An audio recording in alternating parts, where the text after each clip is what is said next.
ఎన్టీఆర్ జిల్లా జగ్గేపేట సమీపంలోని ముక్తీశ్వరపురం కోటిలింగాల మహాక్షేత్రంలో ఆలయాన్ని మహాశివరాత్రి ఉత్సవాలకు సుందరంగా ముస్తాబవుతుంది.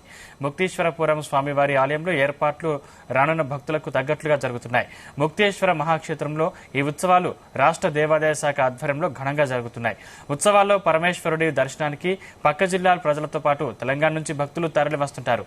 శివరాత్రి పర్వదినాన స్వామివారికి ప్రత్యేక అభిషేకాలు, రాత్రి శివపార్వతుల కళ్యాణం, జాగారం తదితర కార్యక్రమాలు జరగనున్నాయి.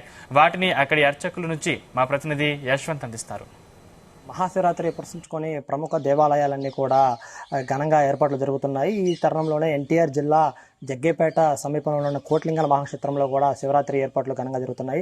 ఈ శివరాత్రి పర్వదినాన కూడా ఎలాంటి ఏర్పాట్లు జరుగుతున్నాయి, స్వామివారికి ఎలాంటి అభిషేకాలు జరుగుతున్నాయి, ఇక్కడ ఆ రోజు ప్రత్యేక కార్యక్రమాల గురించి కూడా మనతో వివరించేందుకు ఆలయ అర్చకులు మణికంఠ శర్మ గారు మనతో ఉన్నారు. ఆయన అడిగి మరిన్ని వివరాలు తెలుసుకున్నాం. శర్మ చెప్పండి, రేపు మహాశివరాత్రి పర్వదినాన ఇక్కడ స్వామివారికి ఎలాంటి అభిషేకాలు కావచ్చు, ప్రముఖ ఈ కార్యక్రమాలు ఎలాంటి ఏర్పాటు చేయదలుచున్నారు, వాటి గురించి వివరించండి. నమస్కారం అండి. మన ఇక్కడ శివరాత్రి సందర్భంగా ఇక్కడ మనకి వేలాది మంది లక్షల్లో జనాలు వస్తూ ఉంటారు. అట్లాగే వచ్చిన వాళ్ళు ఎవరికి కూడా అసౌకర్యం కలగకుండా ఇక్కడంతా కూడా ఏర్పాట్లన్నీ కూడా చేస్తున్నారు. అలాగే అన్నదాన కార్యక్రమం కూడా ఉంటుంది.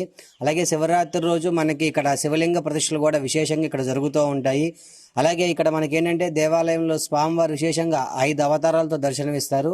5 అవతారాలు ఏంటంటే సద్యోజాత, వామదేవ, అఘోర, తత్పురుష, ఈశానమూర్తి అవతారాలు. అలాగే మనకి దేవాలయంలో గర్భాలయానికి 4 వైపులా 4 ద్వారాలు, 4 నందీశ్వరులు, 4 ధ్వజస్తంభాలు కూడా 4 వైపులా దర్శనమిస్తాయి. అలాగే ఇక్కడ వచ్చేసరికి శివరాత్రికి ప్రదోష కాలంలో స్వామివారికి మహాన్యాసపూర్వక ఏకాదశి రుద్రాభిషేకము, అన్నాభిషేక కార్యక్రమం, కళ్యాణోత్సవ కార్యక్రమం కూడా జరుగుతూ ఉంటుంది. అలాగే ఇక్కడ లక్షల్లో భక్తులు అందరూ కూడా సాయంత్రం పూట కళ్యాణం వేచి చూడడానికి వస్తూ ఉంటారు. అలాగే ఇక్కడ మనకి కళ్యాణం అనంతరం కూడా చాలామంది భక్తులు ఇక్కడ వచ్చి జాగారం చేసి భక్తి బృందంతో ఇక్కడ అందరూ కూడా అన్ని భజనలు అవన్నీ కూడా చేస్తూ ఉంటారు. అలాగే ఇక్కడ మనకి దేవాలయంలో చాలా వరకు కూడా ఎటువంటి అసౌకర్యం కలగకుండా ఈవో గారు క్యూ లైన్లు కానివ్వండి, వాళ్ళకి ఉండడానికి వసతులు కానివ్వండి అన్నీ కూడా చక్కగా ఏర్పాటు చేస్తున్నారు. అలాగే ఈ క్షేత్రం వచ్చేసరికి ఏంటంటే పూర్వం ఇక్కడ భరద్వాజ ముని వాళ్ళు ఇక్కడ ఆశ్రమం నిర్మించుకొని ఇక్కడ ఈ దేవాలయాల్లో అనుష్ఠానాలు అవి చేసుకుంటూ ఉండేవాళ్ళు. అనుష్ఠానాలు చేసుకుంటూ మనకి ఇక్కడ పక్కన కృష్ణానది ఉత్తరవాహిని ఉంది. అక్కడ నదీ స్నానాలు ఆచరించి ఇక్కడ మనకి దేవాలయానికి విచ్చేసి ఇక్కడ స్వామివారి దర్శించుకుంటూ ఉంటారు. అలాగే పూర్వం ఈ గ్రామానికి పేరు ముక్తేశ్వరపురం. అంటే ఈ స్వామివారిని దర్శించుకుంటే ముక్తి కలుగుతుంది, అలాగే అనుకున్న కార్యక్రమాలని కూడా త్వరగా నెరవేరుతాయి అని చెప్పని పూర్వం కూడా చెప్తున్నారు పెద్దవాళ్ళు చాలామంది.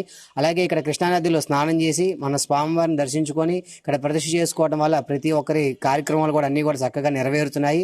చాలామంది కూడా ఇక్కడికి ప్రతి సంవత్సరం వచ్చి ప్రతిష్ఠ చేసుకొని దర్శనం చేసుకుని మళ్ళీ వెళ్తున్నారు. అలాగే ఇక్కడ కూడా మనకి దేవాలయం చుట్టుపక్కల చూసినట్లయితే చిన్న చిన్న గుళ్ళు కనిపిస్తున్నాయి. అవి మొత్తం 108 ఉపాలయాలు.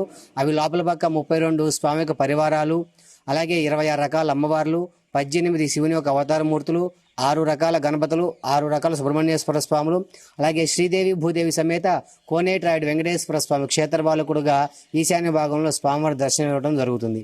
అలాగే ఇక్కడ విశేషంగా మనకి రుద్ర హోమము కూడా విశేషంగా ఉదయం నుంచి సాయంత్రం వరకు కూడా జరుగుతూ ఉంటుంది. అలాగే 50 మంది భక్తులు విచ్చేసి ఇక్కడ స్వామివారి దర్శించుకొని స్వామివారి కృపకు పాత్ర కాగలరని కోరుచున్నాము. రైట్, చూసుకున్నట్లయితే స్వామివారికి శివరాత్రి పర్వదినాన ప్రత్యేక అభిషేకంతో పాటు స్వామివారి కళ్యాణ మహోత్సవం కూడా నిర్వహిస్తానైతే ఆలయ అర్చకులు చెప్పారు. స్వామివారు చెప్పండి.